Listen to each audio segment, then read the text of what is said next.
च्या समुद्र सेतूचा मार्ग मोकळा झालाय। मुंबई ट्रान्स हार्बर लिंक प्रकल्पाला सियारझेड आणि तिवराच्या जंगलाबाबत वन विभागाची परवानगी मिळाल्याचं राज्याचे मुख्य सचिव स्वाधीन क्षत्रिय यांनी सांगितलं। हा देशातला सर्वात जास्त लांबीचा समुद्र सेतू ठरणार आहे। या प्रकल्पामुळे फ्लेमिंगोसाठी प्रसिद्ध असलेल्या शिवडी पाणथळ जागेला धोका निर्माण होणार होता, मात्र या जागेचं अस्तित्व कायम राखत काम करण्याचं बंधन असणार आहे। या प्रकल्पामुळे नवी मुंबईतील नियोजित आंतरराष्ट्रीय विमानतळ मुंबईपासून अवघ्या काही मिनिटांवर येईल। तसंच गोवा हायवे आणि मुंबई पुणे एक्सप्रेस हायवेवर पोहोचण्यासाठी आता जवळचा मार्ग उपलब्ध होणार आहे। तब्बल 10,000 कोटी रुपयांचा प्रकल्प आहे। जपानची जायका कंपनी या प्रकल्पाला आता कर्ज देणार आहे। सगळ्यात मोठा आणि महत्त्वाकांक्षी प्रकल्प विशेषतः नवी मुंबईतील लोकांसाठी मुंबईला येण्याचा, पुण्याला जाण्याचा साठी एक महत्त्वाचा मार्ग निर्माण झाला आहे।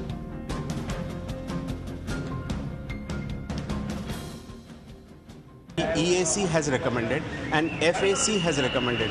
या दोन्ही रेकमेंडेशनमुळे केंद्र शासनाच्या पर्यावरण खात्यातर्फे आपल्याला नोटिफिकेशन निघेल आणि ते लवकरच मिळेल। नावाशिवाय ते शिवडी लिंक पूर्ण झाली नाही तर आंतरराष्ट्रीय विमानतळावरती येणाऱ्या जाणाऱ्या यात्रिक लोकांना फार मोठी कुचंबना होणार आहे। म्हणून हे फार गरजेचं झालेलं आहे की एकीकडे आंतरराष्ट्रीय विमानतळ नवी मुंबईला आणि नवी मुंबई ते मुंबई जोडणारा सागरी सेतू हे तात्काळ करणं गरजेचं आहे।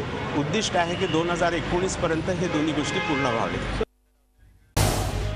झी 24 तास रहा एक पाऊल पुढे।